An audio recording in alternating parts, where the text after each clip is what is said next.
Right. Hyderabad వ్యాప్తంగా 303 కిలోమీటర్ల మేర శోభాయాత్ర కొనసాగుతున్నట్టు తెలుస్తోంది. ఇటు నిమజ్జనానికైతే భారీ భద్రత ఏర్పాట్లు చేశారు. ఒక పక్క నిమజ్జనం కొనసాగుతూ ఉంది. రైట్ నౌ బాలాపూర్లో గణేశుడి శోభాయాత్ర ముందుకు తరలి వెళ్తోంది. చిన్న ఆటంకం కలిగింది. మరి దాన్ని అధికారులు క్లియర్ చేశారా లేదా అనే అప్డేట్స్ అందించడానికి మా ప్రతినిధి శర్మ మనకైతే బాలాపూర్ నుంచి లైవ్ లో అందుబాటులో ఉన్నారు. శర్మ, బాలాపూర్ గణేష్ ముందుకు కదిలిందా? ఎక్కడి వరకు వచ్చింది శోభాయాత్ర?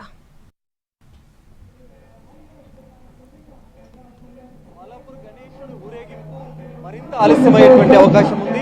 8:30 గంటల ప్రాంతంలో ఊరేగింపు గణేశుడిని ఆ వ్యాన్లోకి ఎక్కించిన తర్వాత ఊరేగింపును ప్రారంభించారు. కానీ ప్రారంభించిన కొద్ది సమయంలోనే ఈ వీధి, ప్రధాన వీధి ఏదైతే ఉందో మొదటి వీధి, ఆ వీధిలోనే గణేశుని ఉన్నటువంటి ఆ వ్యాన్ అన్నది ఇరుక్కుపోయింది. మనం చూస్తూ ఉన్నాం. అప్పటి నుంచి సుమారు అరగంట నుంచి ఇక్కడే ఆ వాహనంలోనే గణేశుడు ఉన్నాడు. ఎందుకంటే ముందు భాగంలో ముందుకు వెళ్ళడానికి అడ్డు రావడంతో వాటన్నింటినీ తొలగించారు. కానీ ఇంకా కొంత ఇబ్బందులు తలెత్తుతున్నాయి. ఇంటి ముందు ఉండేటువంటి ఆ మెట్లు కావచ్చు, ఆ భాగం అంతా ఏదైతే ఉందో వాటన్నింటినీ కూడా తొలగిస్తున్నారు. ఇంకో వ్యాన్కు ఎడమవైపు ఉన్నటువంటి మరో ఇంటికి సంబంధించి దాని ముందు భాగాన్ని కూడా తొలగిస్తున్నారు. అటు రేకుల షెడ్ కూడా కొంత అడ్డు రావడం వల్ల ఆ చేతులు వాటన్నింటికి కూడా వినాయకుడి చేతులు అవన్నీ కూడా తాకుతున్నటువంటి సిచ్యువేషన్ ఇక్కడ ఉంది. ఇంకా 15-20 నిమిషాల సమయం ఇక్కడే పట్టేటువంటి అవకాశం ఉంది. ఆ భాగమంతా కూడా తొలగిస్తే గాని ఆ వినాయకుడు ఉన్నటువంటి వ్యాన్ ముందుకు కదిలేటువంటి అవకాశం లేదు. మరి అదంతా జరగాలంటే ఇంకో 15-20 నిమిషాల సమయం పట్టేటువంటి అవకాశం ఉంది. ఈ పాటికి బొడ్రాయికి కొద్ది దూరంలోనే, వేలంపాట జరిగే ప్రాంతానికి కొద్ది దూరంలోకి రావాల్సి ఉంది. కానీ అరగంట ఆలస్యమైంది. ముందే 7:45, 8 గంటల ప్రాంతంలో ఈ ఊరేగింపు అన్నది ప్రారంభం కావాలి. కానీ 8:30 గంటలకు ప్రారంభమైంది. మళ్ళీ ఇప్పుడు ఒక అరగంట సమయం ఇక్కడ ఆలస్యమైంది. ఇంకో 15-20 నిమిషాల సమయం పట్టేటువంటి అవకాశం ఉంది. మరి ఈ వాహనం ముందుకు వెళ్ళి ఊరంతా తిరిగి వేలంపాట జరిగేటువంటి స్థలానికి రావడానికి ఇంకో గంట కన్నా ఎక్కువ సమయమే పట్టేటువంటి అవకాశం మనకు కనిపిస్తుంది. మనం చూస్తున్నాం, చాలా మంది మహిళలు, గ్రామస్తులు వాళ్ళందరూ కూడా వినాయకుడు తమ ఇంటి ముందుకు వస్తే హారతులతో ఆ స్వామికి స్వాగతం చెప్పాలని చివరి రోజు పూజా కార్యక్రమం నిర్వహించుకున్న తర్వాత ఊరేగింపుగా వెళ్ళి ఇక్కడ నుండి బాలాపూర్ నుండి 18-19 కిలోమీటర్ల దూరంలో ఉండేటువంటి హుస్సేన్ సాగర్కు తరలి వెళ్ళబోయేటువంటి గణపతికి చివరి రోజున స్వాగతం పలికేందుకు ఊర్లోకి వెళ్లే దారిలో వాళ్ళ ఆ వినాయకుడికి స్వాగతం పలికేందుకు మంగళహారతులతో మహిళలందరూ కూడా వేచి ఉన్నారు. మరి వాహనం మరి ఎంత సమయం పడుతుంది, ఇంకా ముందుకు రావాలి, సమయం పట్టేటువంటి అవకాశం ఉంది. మనం చూస్తూ ఉన్నాం. వాళ్ళందరూ కూడా చాలా ప్రయత్నాలు చేస్తున్నారు. వాహనాన్ని ముందుకు తీసుకురావాలనేటువంటి ప్రయత్నం కొనసాగుతోంది.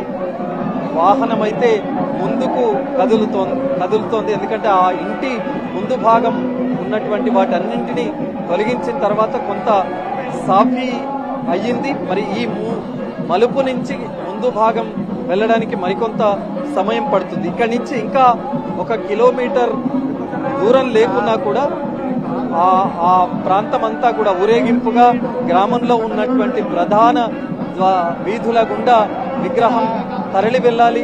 చాలా మంది మంగళహారతులు పట్టుకొని వేచి ఉన్నారు.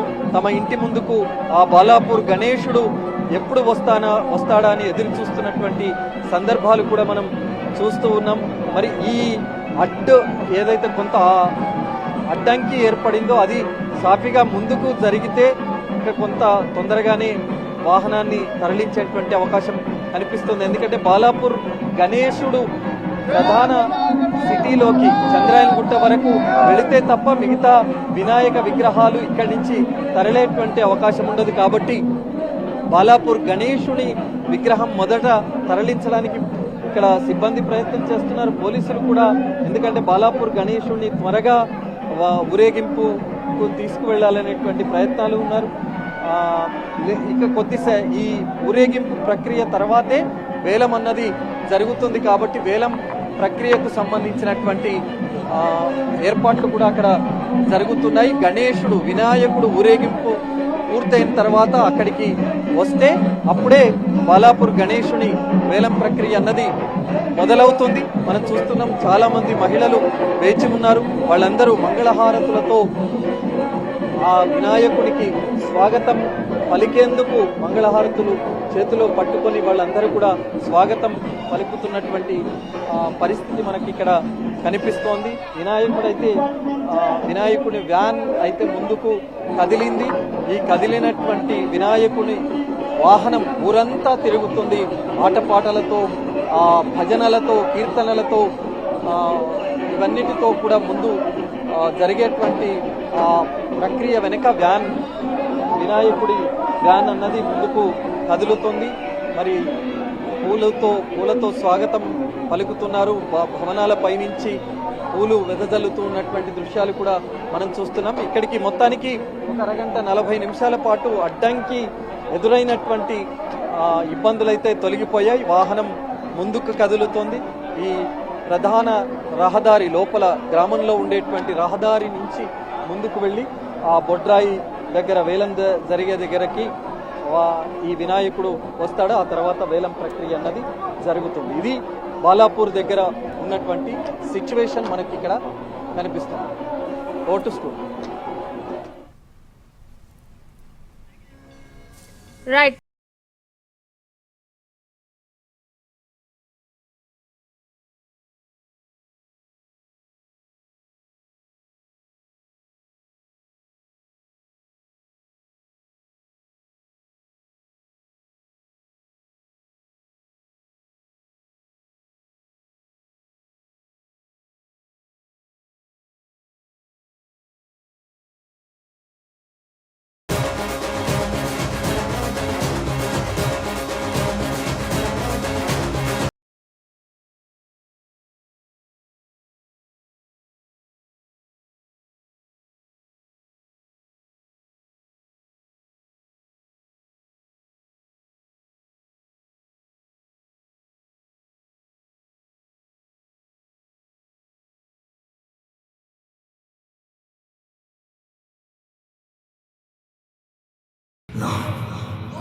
विजय चौहान